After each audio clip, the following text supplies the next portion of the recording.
Welcome to Under the Hood, presented by WholesaleCars.com, the podcast that pulls back the curtain on what really makes this buy here, pay here dealership tick. Here in Albertville, Alabama, WholesaleCars.com has been in the same spot since 1994, built on honesty, integrity, and excellence.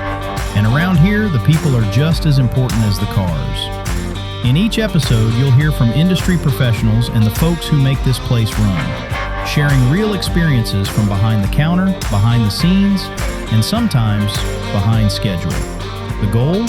Transparency, a little humor, and a closer look at why this team does things differently.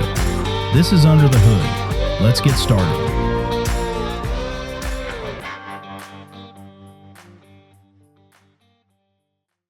Well, guys, welcome back to another session of Under the Hood with WholesaleCars.com. And today, we're going to talk about what affordability really means.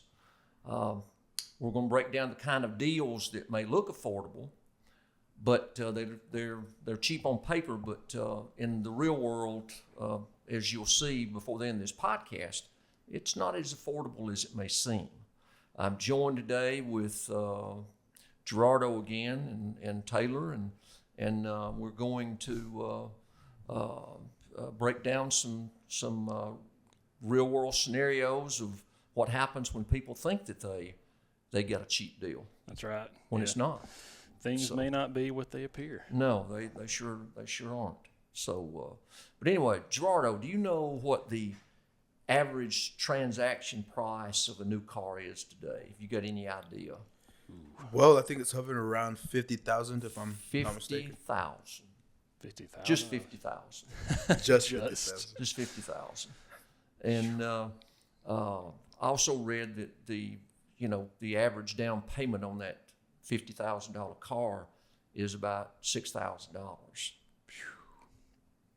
Now, what's the average term up here? 36 to 42. 36 to 42 months.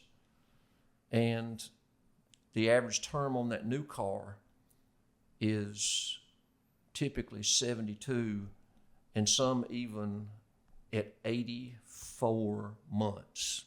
84 months. That's 8 years. It's a long time. It's a long time. My attention span's not that long. So, no. But anyway, it's just I just want people to think that that they think that a new car is what they've got to have, when what we do at this dealership is we marry affordability and dependability. What would you say, Gerardo, is the average price car here? Well, I actually looked into it this morning, and we got a little bit over 140 vehicles on the lot, and the average price is right under 20,000, so it's like 19,900. Yeah, 19,900. And the average mileage here is probably in the neighborhood of 60 to 65,000, I would think. Yeah, I'd say that's reasonable. Yeah, but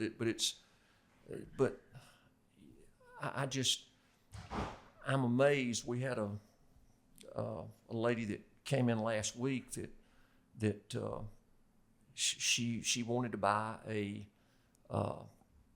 cheaper car, and I think Adam showed her what we had in that price range, 11.9 down, and anyway, we finally landed on a car that we could sell for $10,000, and she had 9, and she says, "Well, I just don't have the 10.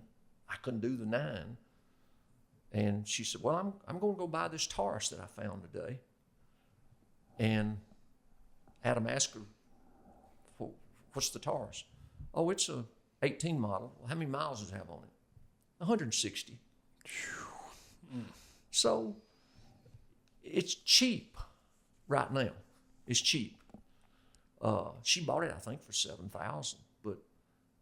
But when the motor transmission goes, it's not cheap anymore. No. It's not cheap anymore. But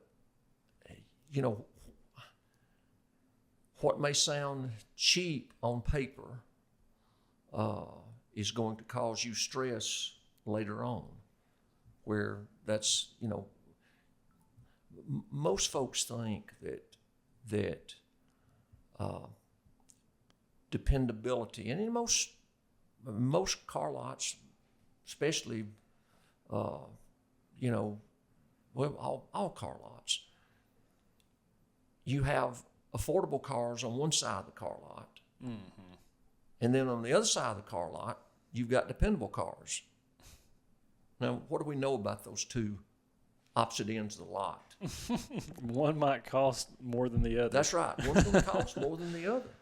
But what we've done here at this store with our value proposition is we've married those two, dependability and affordability, together.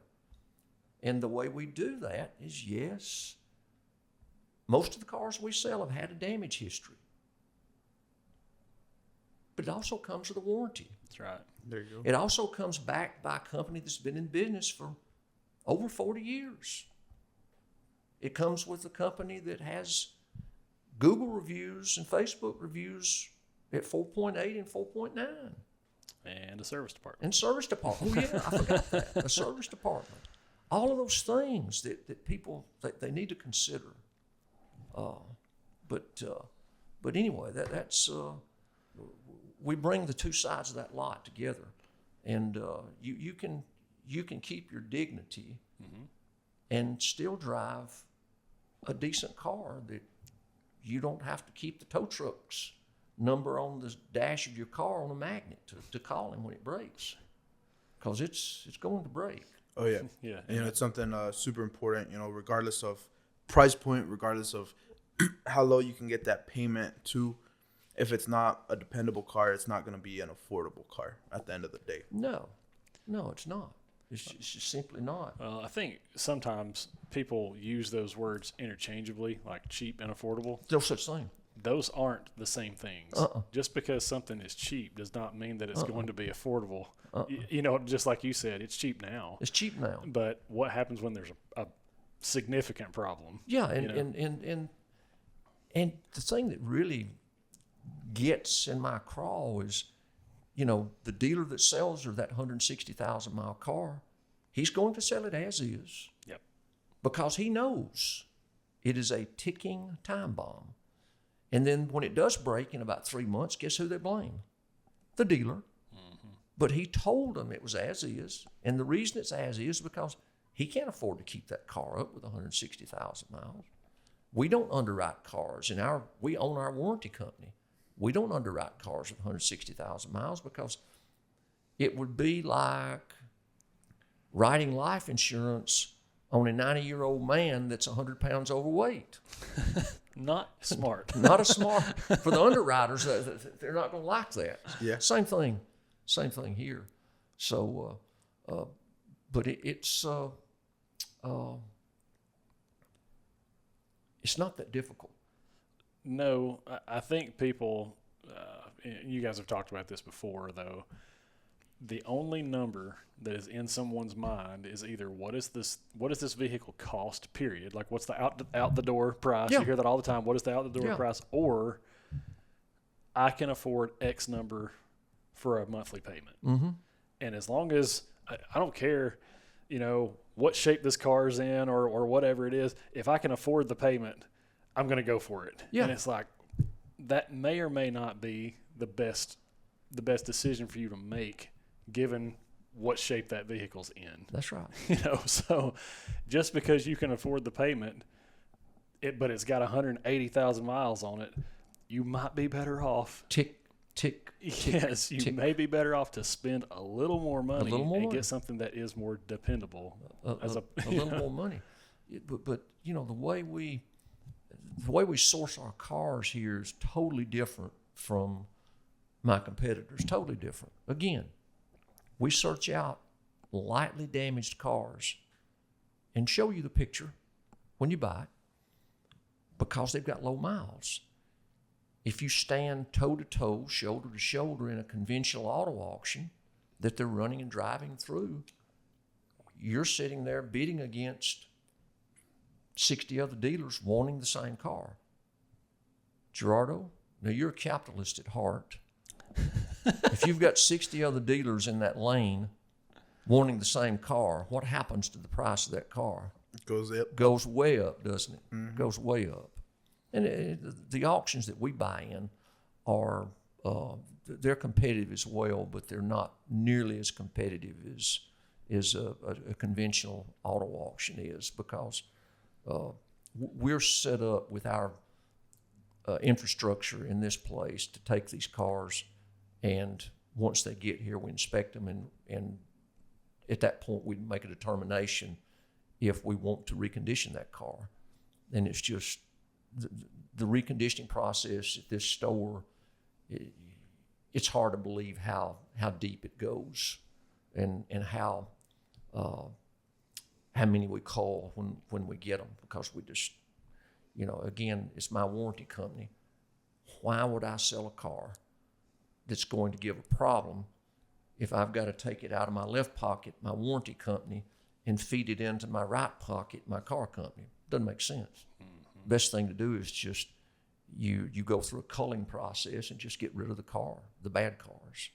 But anyway, that's the way we source our cars, and also our deal structure here is totally different. What did we say the average term was on a new car? 36 to 42 months. No, on the new cars. 72 to 84 months. Yeah. And again, ours, if you pay on a car for 36 to 42 months and it leaves here when it had 60 or 70,000 miles, when you get to the end of that term, if you'll change the oil and keep your fluids checked, it'll last. It will truly last. And when you get to the end of the term, you'll have a car that's paid for, that still has some value left in it. That's the thing. I mean, I realize I'm not necessarily people don't think the way that I think, or they'll do things that I do, and that's okay. But it would just hurt my feelings to know that I bought a car that 8 years down the road, 7 years down the road, I'm still paying on. I don't know if I could sleep at night. It would drive me crazy, to know, oh gosh, well, I've got this new vehicle, but I'm going to pay on it for the better part of a decade. Yeah. No thanks. I don't know if I could do that, At most conventional car lots, that their question is, can we get you approved? Mm-hmm. Okay.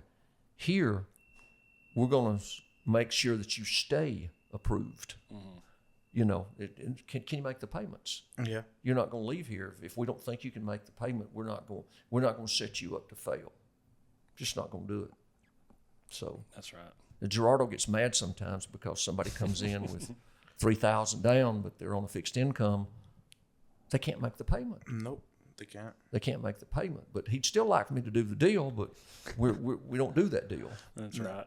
Yeah, and you got to think, whenever people are buying from other car lots, that car lot is just looking to get them approved by whatever bank, and whatever bank they can. Yeah. And then it's off of their plate. Right? Yeah, they don't worry about it anymore. Yeah, but here, of course, we do the financing. We right? are the bank.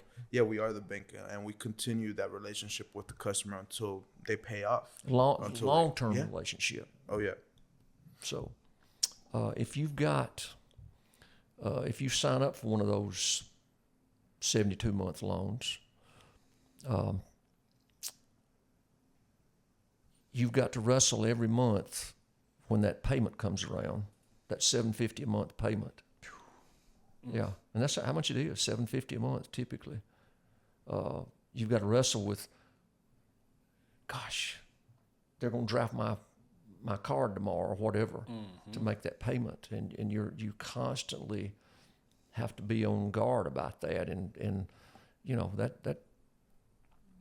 we had a guy that came in this past week that he was $6,000 out of equity because he bought a car during COVID when they were scarce and high, and he wanted a lower payment. The only thing that cures him is cash or bankruptcy. Mm-hmm.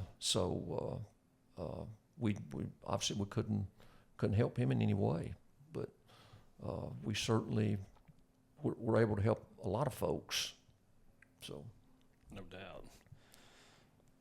You know, Washington, about 4 or 5 months ago, was holding hearings on why are cars so expensive. Y'all remember that? Yeah. Why are cars so expensive? And every time you put a regulation, any kind of new regulation on, you know, for the environment or for to help the unions out or whatever, that regulation adds a cost to that car.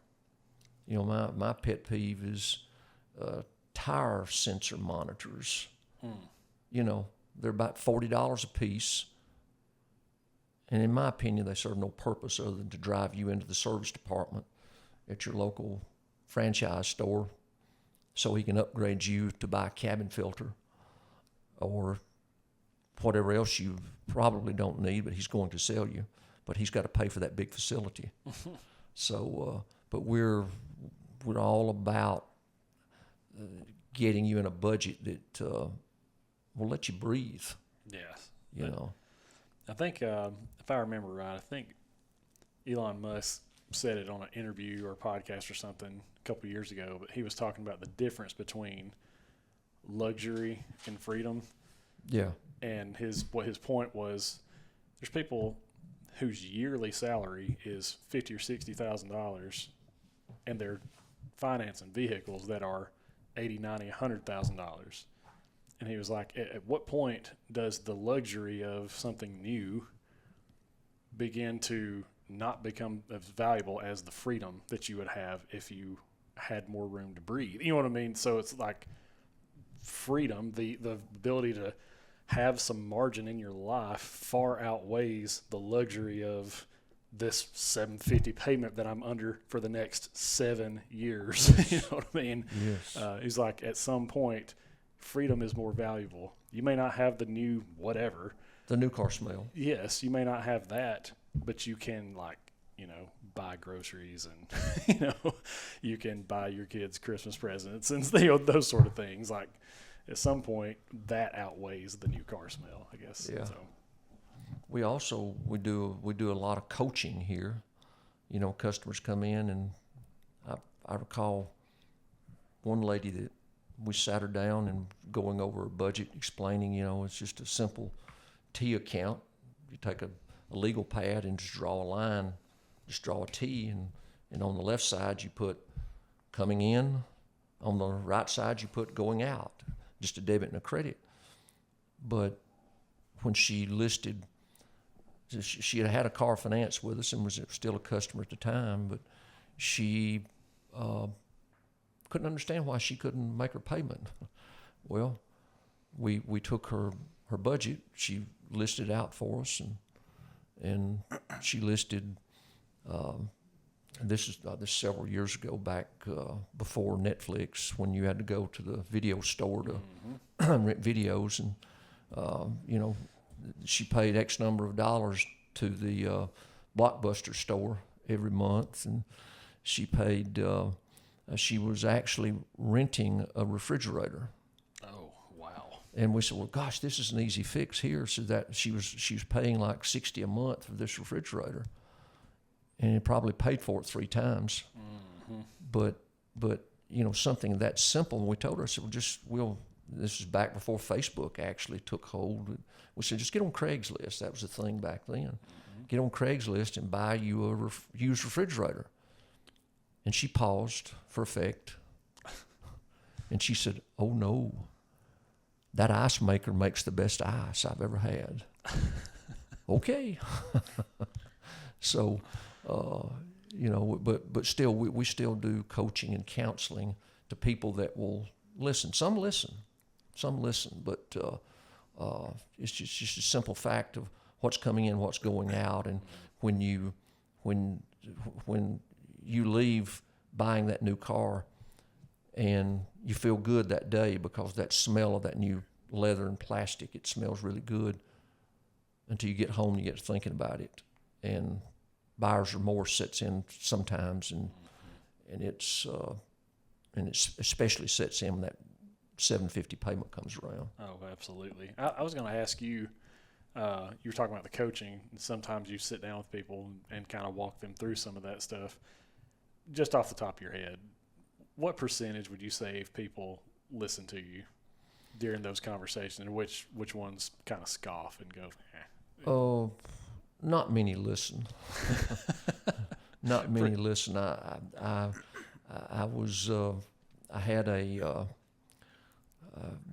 had a friend of mine that his daughter comes up here. His 16-year-old daughter comes up here from time to time for counseling sessions, and that's really encouraging, because I called him and I told him the other day after she left and I talked to her, I said, man, the great thing about your daughter is that she's 16 and she's all ears.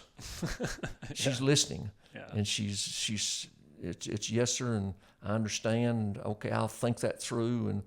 But gosh, I counsel a lot of adults too in their 40s and 50s, and not many of them listen. Yeah.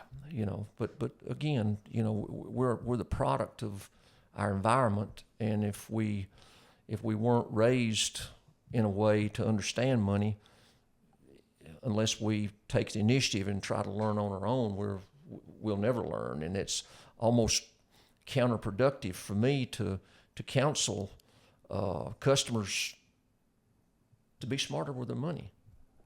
But here, we do that because it's the right thing to do. I mean, the bank won't loan them any money because they've had a habit of not following through with what they say they'll do. And here, the structure here is, if you're a day late, we're going to call you to remind you to make that payment. And we explain that to people when during the deal structure that's just going to be part of it. Mm-hmm. It's part of the process. Don't get mad at us. But Gerardo, how's the best way for us not to call them? Why would we not call them? Well, if we weren't to call them, they would be paying on time. On time or what? Early. Yep. I keep driving that point home, either on time or early. The best thing is early. Yep. It actually builds your credit score even better. But, we've had some customers get really mad when somebody calls them up here and, hey, we'll never call you again if you make your payment. That's right. Before it's due or on time. Yeah. But it's some listen, but it's very encouraging when they do. Yeah. Well, I have for a long time. Those that don't know, I was a student pastor around here for a few years, and not just students, but just people in general. If there's something that is new to them and they're trying to learn or trying to get a better, understanding of something, if you are talking to someone who has experience in that area. Yes. This is somebody who's been there and done that.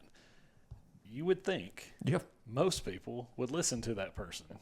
But it's amazing how many people won't. And I've said forever, there are people that can be told, and then there are people who have just got to do it the hard way. And they just have to. Now, some of my best friends in the world are that way. It's like they're asking me my opinion on something that I have done for a decade. Something I've got more experience than they've had, and so here is what to do. Here's what not to do. Here's and what they're like, I don't know, And it's like, hey, some people can be taught, and some people just have to go to the school of hard knocks. Well, I call it stepping on landmines. Yeah, right. Because we can tell you where the landmines are, and to avoid stepping on those things. I think I'll just step on one though.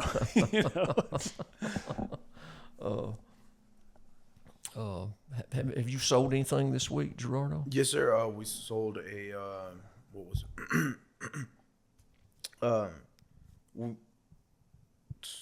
What was it again? It was Monday. It was actually yesterday, an 07 Toyota Camry. I don't know why I couldn't think of the make and model. Right, it was an 07 Toyota Camry. It was a younger person, right? They were real. And when you say younger, Gerardo, you're pretty young yourself now, so. Well, they were 18. Okay, they're pretty young. And they were really focused on, is this going to be affordable for me, right? They had come in a week prior, had half of the required down payment. How much was the required down? It was $2,000. Yeah. It was $2,000. They had Yeah. $1,000. They came in with $1,000 2 weeks ago, and I told What them could they have done with that $1,000? they could have gone and bought some cart. They could have gone Yeah. and bought a higher mileage, less expensive car. Yes, and they would have gladly taken their money. Oh yeah. Gladly. But they were really kind of wanted to be more educated as far as what to do, and they wanted to make a knowledgeable decision, right? And so they knew that the mileage that we had was really low. It was 78,000 miles for a 18-year-old car, and it's just insane, right? But they saved up, came in yesterday, put $2,000 down. We got their payment to where they could afford it, and they drove off happy, right? They were happy with the payment, happy with the price, and happy to know that the term on that was going to be right under 36 months. Under 36 months, buying from a reputable dealer that's been in business here over 40 years and has a warranty. A warranty. Yeah. So that was, I think I saw them in your office, a young Hispanic couple. No, that was not them. It was Okay. It was an American. But Okay. Okay. But again, our quest is we chase low mileage cars for that reason. That was an extremely low mileage car on that Camry. Oh yeah. And we like to sell Camrys because they don't come back. Yeah. We gauge them by when they come back. Yeah, there you go. With some kind of problem, and that we don't see a Camry come back. But we just can't. If we depended on just stocking with all Camrys, we'd be out of business pretty quick. Yeah. But most definitely, whenever you think about the comparisons to what there is elsewhere versus what we have to offer here, it's insane, right? Because if you were to find another 2007 Toyota Camry, you'd probably find it at a marketplace. It'd probably have over 2,000 miles or 200,000 miles, and it still wouldn't be all that much more cheaper. But I think back to yesterday whenever that older couple, they bought that 2019 F-150. The one that Taylor should have bought. I should have. I know. Buyer's remorse. 2019 F-150. And the lady, such a nice lady, she was telling me how she had went somewhere else before, and she had found one that was $1,500 less than ours, right? And the mileage on it was 160,000. Yeah. Oh my goodness. But she decided she was gonna buy ours, and she left in that F-150 that had 29,000 miles on it. Yeah. It's a no-brainer when you look at it from that lens. Yeah, and she left here, and like I say, it's fully disclosed. We put a right front door and refinished the right side on it. And she left here just tickled to death, and she left here with her dignity intact. And shout out to her. She mentioned the podcast. She did. She did. She was from, I think, Anniston. Ohatchee. Yeah. So, but again, if we've got a car that it requires at least 3,000 down, and the customer, I know many customers, they view the down payment as punitive. And it's not punitive. Again, if we didn't price our cars online for the world to see, we could go up on our down payments and say, or go up on the price of the car, and that would just be totally stealing from the customer. But our prices are transparent. But the down payment, get this now, the down payment is not punitive. If you pay more down, it's going to lower your term, it's going to lower your payment, and you're going to be ready for another car if you choose to buy another car in 36 months. But if we tell you that, we see that you've got 1,500 and we put you in that car and set you up to fail. I've done you a disservice, and I've done me a disservice, because it's not the right thing to do. And that's what we try and do, is just remember to do the next right thing every time. So Sure.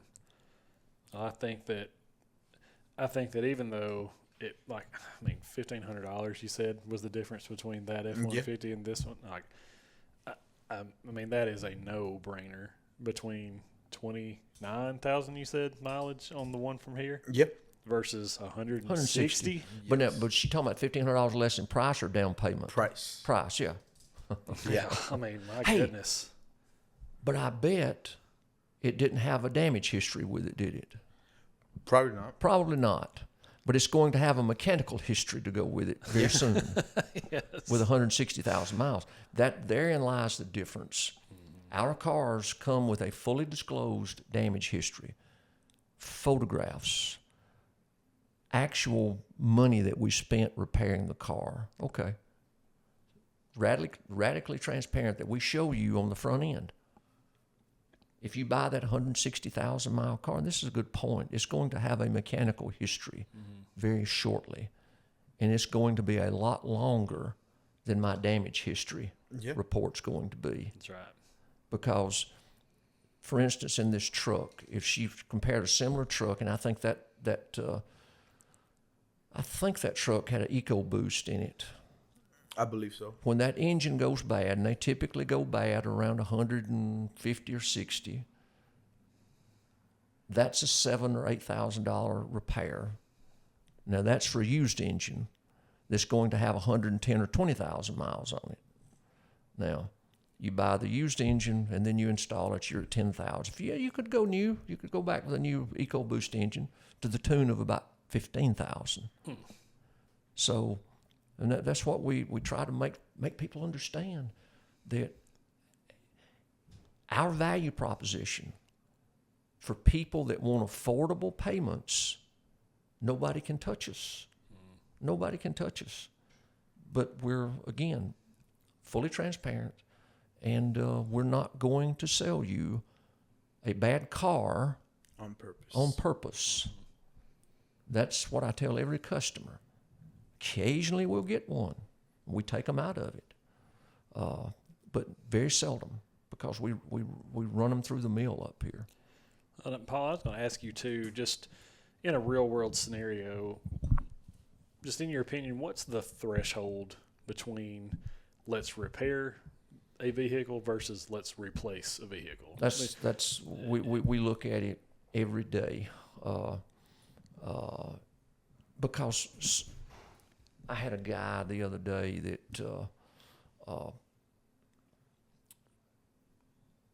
he brought his trade in, and he was telling me that he had just replaced the engine and spent $5,000 on his engine, and this car had 200,000 miles on it.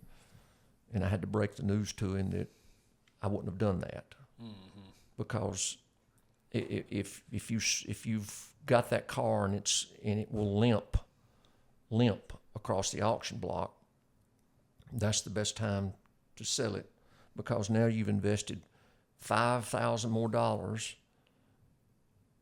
in a $1,500 car. So he's got $6,500 in it now. If he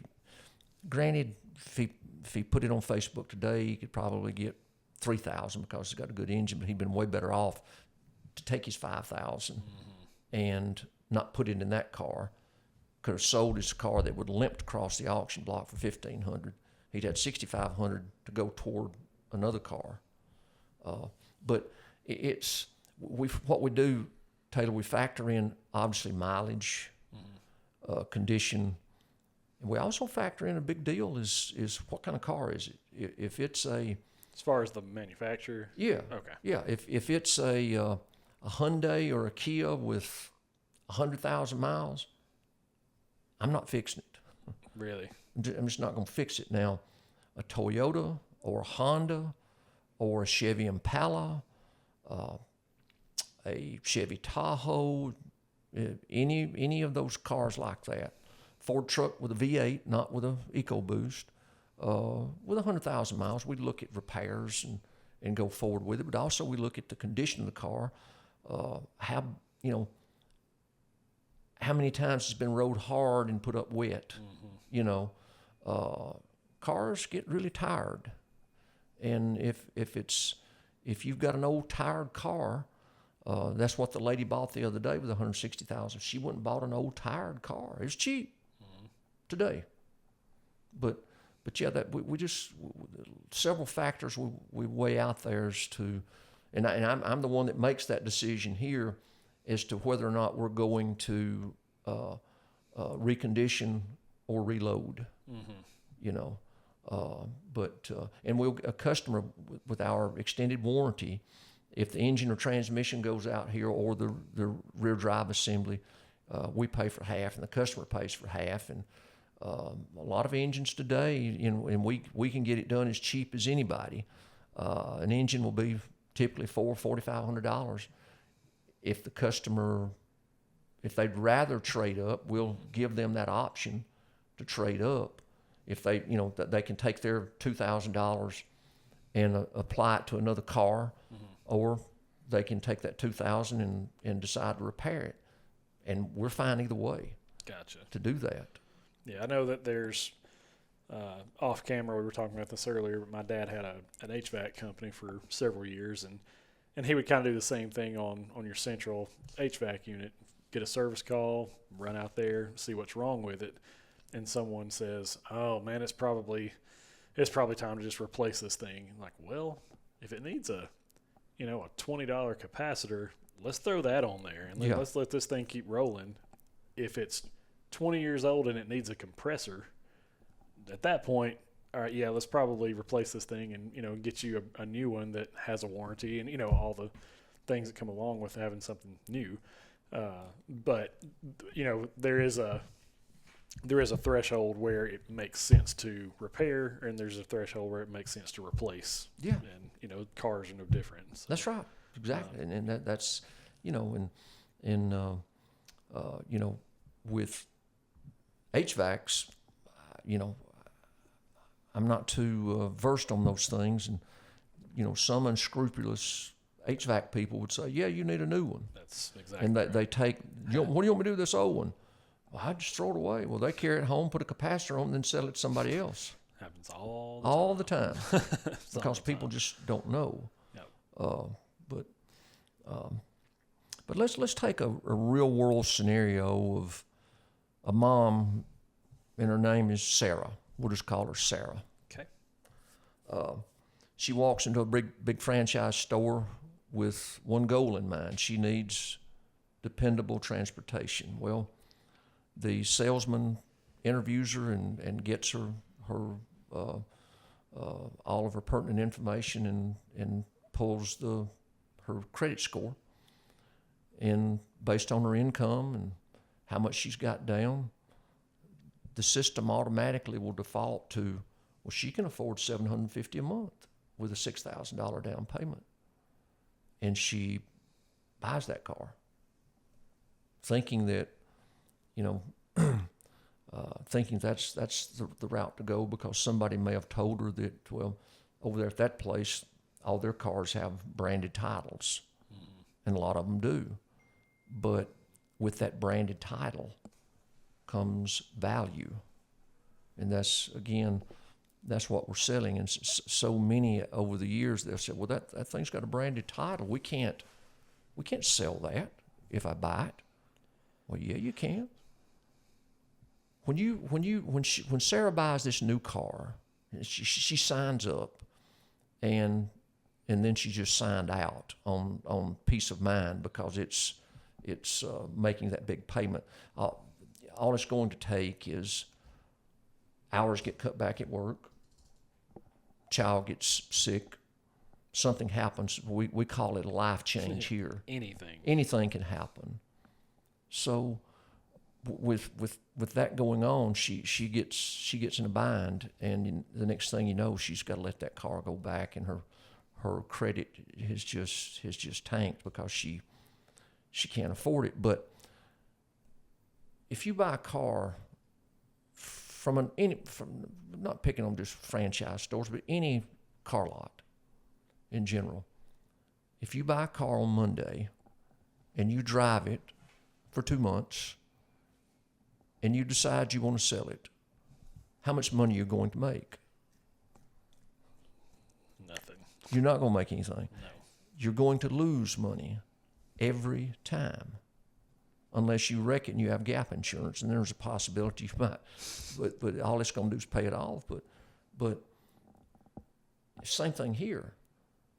If you buy a car here, there's a market for it. You're going to lose money if you keep it, drive it 2 months, and sell it. And you're going to lose about the same money because you didn't pay as much for the one you bought here as you would at the other store. And the other one's going to have more miles than ours is, with a warranty. That's right. But it's just that mindset that these cars with branded titles have no value. We sell 60 a month, and it's people keep coming back. Absolutely. 70% of our business is repeat referrals, so they just keep coming back. Was your customer the other day? A referral. A referral, yeah. So somebody apparently liked the way they were treated here. Yep. When they came back. Now, Sarah, let's say she walks in to this store at wholesalecars.com, and what we're going to do is we're going to pull the same credit score, and we're going to look at her, and we're going to get her approved and put her in a car that she can afford. And instead of that, and after she lets the car go back, we see that on there. We listen to her story. Why'd you let this car go back? Well, I couldn't afford $750 a month. They approved me for that, so I just signed up. Mm-hmm. And again, we don't do that here. We're going to make sure that Sarah can the what she buys that she can pay for and afford, and that's just the way we operate here. Well, and I think also Gerardo said it earlier, like once they sign on the dotted line, at that point they don't care. There's somebody else's problem. Yeah. And so I think that's one distinguishing factor about this place is not that you view people as problems. Yeah. But you care enough to go, no, like we're the ones taking a chance on you. Yeah. Because you're not paying the bank back, you're paying us. So that's right. It's there's a little bit more skin in the game, I guess you could say, from here as opposed to other places. Yeah, but here with our value proposition, the accident history that's involved on this car with the Carfax, and guess what? We show you the Carfax. The accident history pushes the price down. The low miles are up here. Again, now if it doesn't have the damage history, the price goes up. But on the car over here, the miles go up too. So I drive one. The general manager drives one.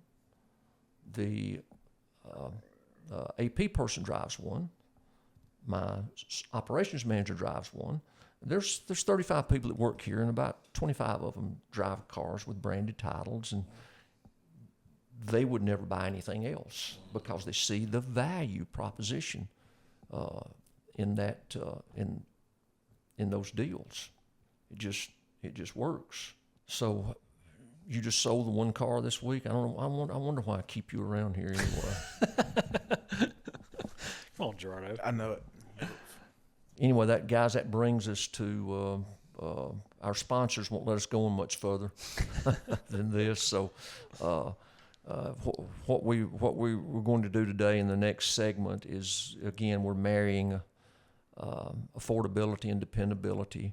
And again, when you put those two together, it's just a win-win for the customer, for us, and your family legacy. Because if you continue to throw money away on a 7 or 8 year car note, you're never going to make Dave Ramsey proud of you. That's what we all want around here. Yeah, We just want Dave to be proud of us. Dave to be proud of us. Anyway, join us next time. See you then. See ya.